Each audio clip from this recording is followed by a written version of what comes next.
أعوذ بالله من الشيطان الرجيم بسم الله الرحمن الرحيم سبحانك لا علم لنا إلا ما علمتنا إنك أنت الأليم الحكيم ففهمنا سليمان وكلنا آتينا حكما وعلما رب اشرح لي صدري ويسر لي أمري واحلل عقدة من لساني يفقه قولي لا حول ولا قوة إلا بالله العلي العظيم سبحانك لما وحنانيك ألم لا تنسني ولا تنسني الحمد لله أفضل الحمد اللهم صل على محمد وعلى آله وسائر النبيين والصالحين وسلم اللهم وفقني واهدني وسددني واجمع لي بين الصواب والثواب وعذني من الخطأ والهرمان آمين.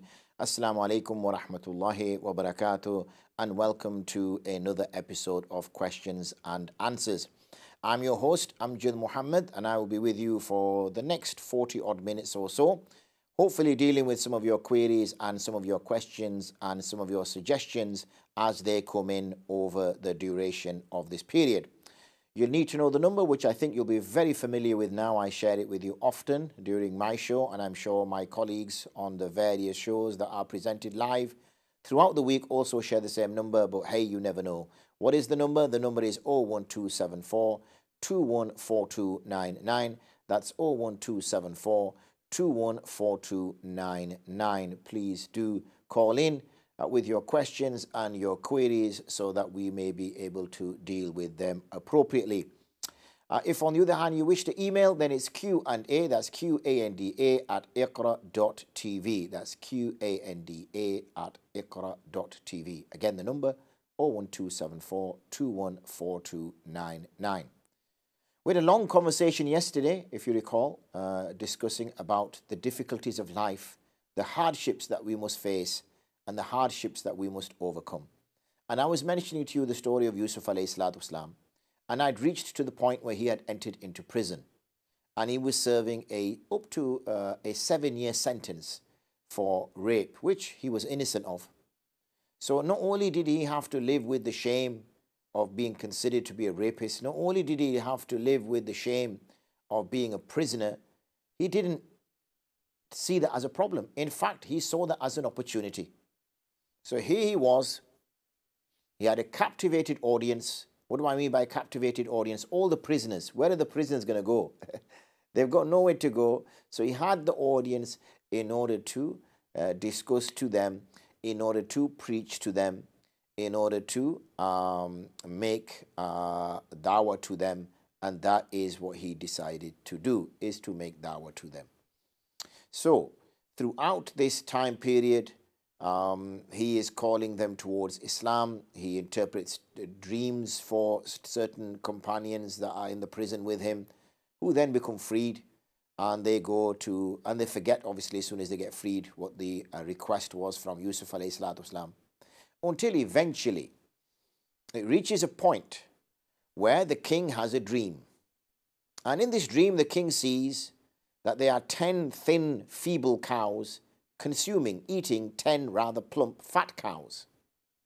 So he wakes up from his slumber and he knows that this dream means something. He feels that this dream has significance. So he gathers together his council. He gathers together the intellectuals that surround him, assisting him in making decisions. And he asks them, "Oh, gathering, explain to me what this dream means." Now, instead of these people around him admitting that they lack the intelligence or admitting that they lack the knowledge to give him a correct answer, instead come up with all sorts of wacky stuff until eventually they say, "Look, king, it doesn't mean anything. These are dreams. People dream of all sorts." It is at this time that one of those individuals who was in the prison with Yusuf alayhi salatu wasalam remembers that Yusuf alayhi salatu wasalam could interpret dreams. So rather than him say, "I will take you to a person who can interpret dreams," he says, "I'll get you the answer." So he goes and he explains it to Yusuf alayhi salatu wasalam that, "Look, the king has had a dream and this is what the king has dreamt." And Yusuf alayhi salam explained the meaning of the dream. He said that you will have 7 years of good harvest in which you will produce lots of crops. Your animals will be plentiful, lots of fruit. But these 7 good years will be followed by 7 lean years, 7 difficult years, 7 years of famine, 7 years of lack of water. So I advise you is when you have the 7 good years is to keep some of that back and not use it all, don't sell it all, but retain it in warehouses. So when the 7 difficult years come, you can live off those 7 years of stock that you have remaining. And now, obviously, people will be wanting to buy it from you, so you can sell it at a good price as well. And therefore, you can become more powerful. Your kingdom can become more strong. So the man rushes off and explains this to the king. The king says, how did you know this? So he explains that there's a pious man who's in prison. And he says to him, okay, free him. So he says he will not leave the prison. He says he will only leave the prison until his innocence has been declared. So the king gathers the minister and he speaks to the minister. He gathers the minister's wife. He gathers all the women who had been invited to the banquet that the minister's wife had held. And he asked them, look, there was an accusation against Yusuf alayhi salatu wasalam. Obviously, they did not refer to him as Yusuf alayhi salatu wasalam as a Nabi. They used to refer to him as Yusuf. I'm only giving him his honorific titles because of, obviously, he is our Nabi. We should respect and honor him. So, what happened to this man, Yusuf, who was accused of rape 7 years ago? Is there any truth to this story? At this point, the minister's wife openly admits that no, it was a false accusation, it was entrapment. The ladies also say, yes, that is correct, it was a false accusation, it was entrapment. And also the minister himself says that this was a false accusation, it was entrapment. The king then goes and speaks to this prisoner, Yusuf alayhi salatu wasalam, and discusses with him and says, you have been granted freedom. Now explain to me what you meant by this dream. And Yusuf alayhi salam goes into great detail about this dream that he has had. So the king then says to the king, O king, it is better if you put me in charge of the foods, put me in charge of the stock, because I will know how to manage it. The king says, absolutely. Okay, you are trustworthy, you are honest, you are fair, off you go. And he becomes in charge of this. It so happens now this famine, this drought has affected the area where his father Yaqub alayhi salatu wasalam and his brothers are living. So they hear about this generous king. And when they hear about this generous king, they go to meet this generous king. They don't recognize this generous king, that he's our brother. Why don't they recognize him? Because he was a 7-year-old boy. Now he's a 30-odd-year-old man. Remember, he went to prison when he was around 20, 21 years old. He spent 7, 8 years in prison. He then came out of prison as an early 30-year-old. He's now spent the 7 good years, so 37, 38 years old. Now the 7 lean years have come, so he's nearly 40 years old. And you know there's a big difference between somebody who's 7 years old and somebody who's 40 years old. So when his brothers come, he recognizes his brothers because his brothers were grown men. So they've aged, their beards have gone grey, but he can recognize them because they've changed less in the 30 years compared to how much he has changed. And they also mention who they are, that we have a very old father. His name is Yaqub. We are 11 brothers. They've already omitted Yusuf alayhi salam. We are 11 brothers. And we live there. So he recognized who they were. Anyway, I don't want to make this story any longer because the point of the story is about patience. Eventually, maybe there will be a time when I'll tell you the story. Eventually, he takes Binyamin as well. And then he says that I am Yusuf. He declares who he is. I am Yusuf, your brother. But all is forgiven. Now go back, bring my father, bring my mother, and you all come and live with me in this kingdom. And he at that stage had become a king.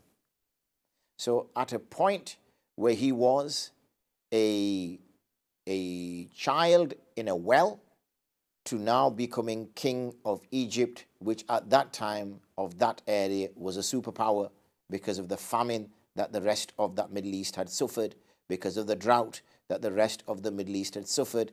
Egypt had planned well. Egypt had now taken benefit of that good planning, and they'd become very, very powerful.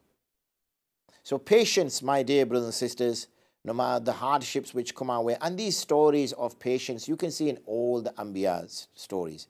Zakaria alayhi salatu wasalam, Maryam alayhi salatu wasalam. Look what Maryam alayhi salatu wasalam, what abuse she had to be put up with. Na'udhu billah min zalik. when she brought a child, what kind of accusations do you think that people made on her when she brought a child and she had no husband? You think about it. If a woman brings a child and she's not married, obviously people are going to say 2 and 2 becomes 4, and they're going to make accusations against her. These were the accusations that Maryam alayhi salatu wasalam had to listen and take on board. And even to this day, a group of people who consider themselves to be people of the book accuse Maryam alayhi salatu wasalam of that. And yet she had to bear that with patience. She had to raise a child on her own with patience. And then when that child became a grown man, when it is the time that a mother is happy, because when her son grows up and he becomes strong, and she now hopes that this son will marry and he will have children, at that time Allah subhanahu wa ta'ala took Isa alayhi salatu wasalam to the 7th heaven, and he's yet to return. So imagine what Maryam alayhi salatu wasalam felt. And then you got the story of Musa alayhi salatu wasalam. Imagine the story of Musa alayhi salatu wasalam's mother. When they know that the male child that is born in Bani Israel is going to be killed, and she gives birth to a boy. She holds her son in her hands, and she knows that it's only a matter of days before news reaches the soldiers that a child has been born in this house. And they will come to investigate as to whether it's a female child or a male child, and if they find it's a male child, they will kill it. So when the child is most dear, she had to trust Allah. She had to believe in Allah and place the child in a basket, and then put that basket in the River Nile and push it along the River Nile. How much tawakkul and belief must she have to place a child in a river and pray and believe that Allah will protect that child? How much patience did she have to bear? The difficulties that Musa alayhi salam had to go through to come back as a prophet and preach to the Fir'aun and his council when he had a stammer, he had a lisp. Would they not have laughed at him? Would they have not ridiculed him? They're dressed in all their fine clothing, and Musa alayhi salam comes literally dressed as a shepherd, holding a staff.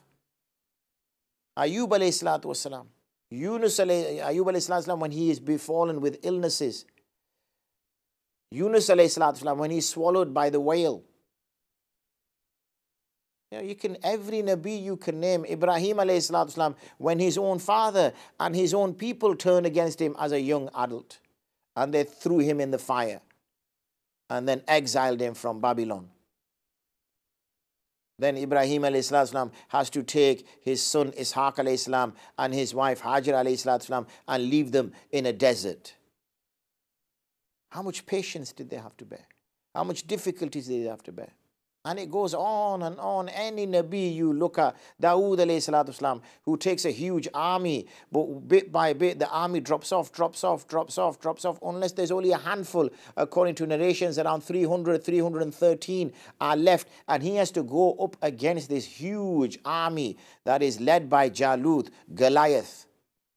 And we have the David and Goliath story, the Dawood alayhi salatu wasalam and Jalut, when nobody dares to take on Jalut because he's a beast of a man. So we've seen that, all these difficulties, and then of course our beloved Prophet Muhammad sallallahu alaihi wasallam, the difficulties that he had to bear, to lose your father before you're even born, to not even be able to set eyes on your father, to lose your mother at such a young age, to lose your grandfather then at such an age, to then be raised by your uncle, to not have any siblings, no brothers, no sisters, to then lose your sons before even reaching bulugh, to bury your own sons with your hands, to have your daughters, 2 daughters in fact, who were betrothed to people who were the mushriks, and they sent them back to the Prophet ﷺ that we're not going to marry them. They're going to remain unmarried. How does that make a father feel when his 2 daughters are told that they are not to be married anymore and they will remain unmarried? All these the Prophet ﷺ bore with patience. So yes, my brothers and sisters, tests will come. Yes, my brothers and sisters, trials will come. There is absolutely no doubt. That's something that you should have 100% belief in, that trials will come, tribulations will come, difficulties will come. There's no doubt about that whatsoever. Whatsoever. However, you take example and advice and experience from what the Anbiya alayhi salatu wasalam did. And if Allah tests those who are most beloved to Him, then of course He's going to test you as well. These were the people, these Anbiya alayhi salatu wasalam, were those who were most dear to Allah. They were the ones who were the most closest to Allah, yet they were tested. Loved ones were taken from them. They were tested financially. They were tested in their health. They were tested in their wealth. They were tested by people backstabbing them, by people turning against them, by people plotting against them, family members in fact. We just heard the story of Yusuf alayhi salam. So these are trials and tribulations that will be sent upon every house, upon every household, upon every person. You just have to stand firm, put your trust in Allah, believe in His plan, and submit to His plan, and ask help from Allah. Say, oh Allah, you are the one who placed this burden upon me, so I ask help from you. Remove this burden from me, give me ease. And whilst this burden is upon me, oh Allah, give me ajr as I bear it with patience. Give me ajr. We know, for example, when the Prophet ﷺ walks past a lady who is in a graveyard and she's lamenting, she's crying loudly. Unfortunately, some of our sisters do this. They cry loudly at a funeral, you know, sometimes hitting themselves, and they say the most ridiculous things. Their tongue is out of control. So this woman is doing the same near a grave. So the Prophet ﷺ says, Isbiri, be patient. So as normally, unfortunately, without thinking, she reacts to the Prophet ﷺ. He says, Da'anni, go away, leave me be. What do you know what I'm going through? So afterwards, when she finds out it was the Prophet ﷺ, and she goes to see him, and she says, I'll be patient. So he said, no. Patience is at the time when the calamity befalls you. What choice do you have now but to remain patient? What are you going to do? Bring the child back to life? Of course you're going to have to deal with it. Sooner or later you have to deal with it. By a person crying loudly and striking themselves, the dead is not going to rise out of the grave. That person is dead. Sooner or later that person has to come to terms with it. Sooner or later that person has to deal with it. So why not deal with it and come to terms with it at a time when Allah subhanahu wa ta'ala will give you ajr for it? Not at a time when you've got no choice. So yes, that's what we were speaking about yesterday. I was about to say that's what we're speaking about tomorrow. How could we have been speaking about that tomorrow? How would I know what we're going to speak about tomorrow? That's what we were speaking about yesterday, and I just thought I'd finish that story off, and I'm sure people have enjoyed it because we've not had a phone call. Normally that happens when people get so engrossed in the story of it or the event, so they don't call. So you don't worry, that's your excuse this time around.